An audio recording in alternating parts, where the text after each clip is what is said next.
Zach was just like any other kid here in our town. Went to public schools, played basketball here, City League. Friends, he was always hanging with friends, always at their house. They were here, spending the night, just living it up, laughing, having fun. He's a good friend to have. If I was down, he's gonna be the first person to come up to me and ask me what's wrong. Zach was one of a kind, full of love, always smiling, gave the best hugs. When he was the happiest is when he was given to people, and when he was around people. He wanted to see the good in everybody, and he wanted everybody to just see the good in him. He was always polite and gentle, and I think at the parties he would go to, the kids said that he kind of kept things energized a lot. I do remember when Zach got sick because he was working for us at the time, and he was coughing a lot. And we thought also, he did sound like he had bronchitis or the flu or something like that. The days leading up to the hospital visit, he was complaining of some nausea, vomiting, he had a cough. He had called me and decided, okay, I need to go to the urgent care while I was at work.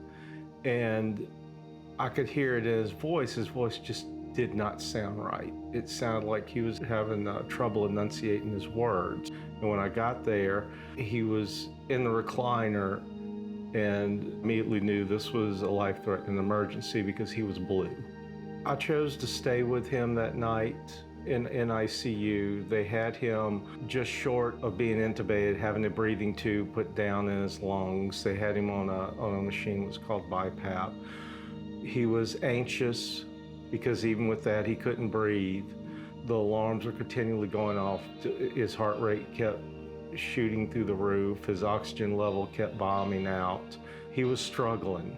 When I talked to his mom, it was like, he might be out for 2 or 3 months, and I was like, that's fine, just get him better, and when he's better, he can come back to work, and, when we can see him, we'll go see him, and then everything just went downhill from there. They had to intubate Zach. They had to put a breathing tube down into his lungs. They had to put 2 chest tubes, one on each side, to try to reinflate his lungs.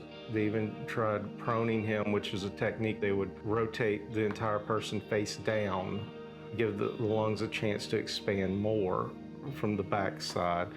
That didn't help. Then, of course, he's not eating. He's losing massive amounts of weight because the body is fighting and burning every single calorie it can get a hold of. They put a feeding tube in him. They found an interventional pulmonologist in New Orleans that agreed to accept Zach to attempt to put these valves in. And his heart stopped during the procedure. Apparently, one of the holes in his lungs opened up, pushed enough air up against his heart to make it stop. They put a chest tube in. They performed CPR. They got his heart back.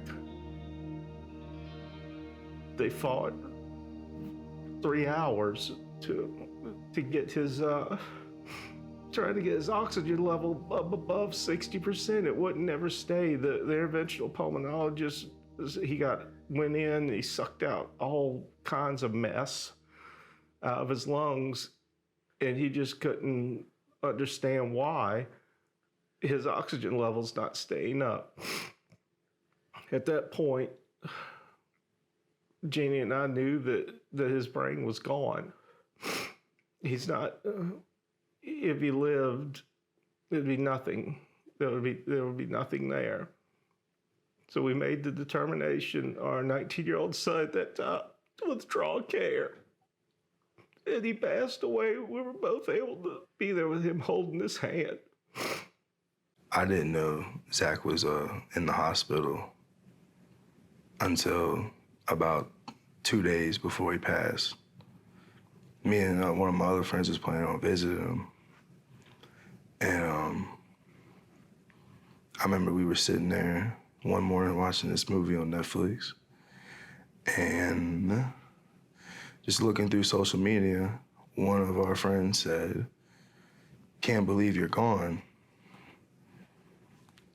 And from that point, we didn't talk for an hour. We just kind of sat, cried together. Remember, I actually, I had a vape on me when I heard that, and I was like, went to the trash can, just like hummed it. kind of broke down a little bit. And yeah, that was some of the hardest news to hear. Somebody my age, older than me, who I'm older than now. That was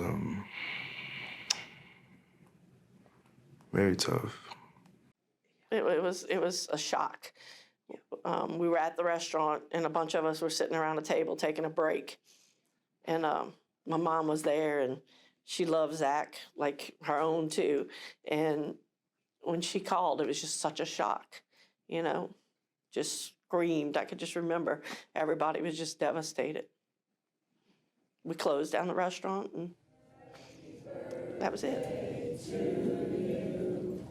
Happy birthday to you.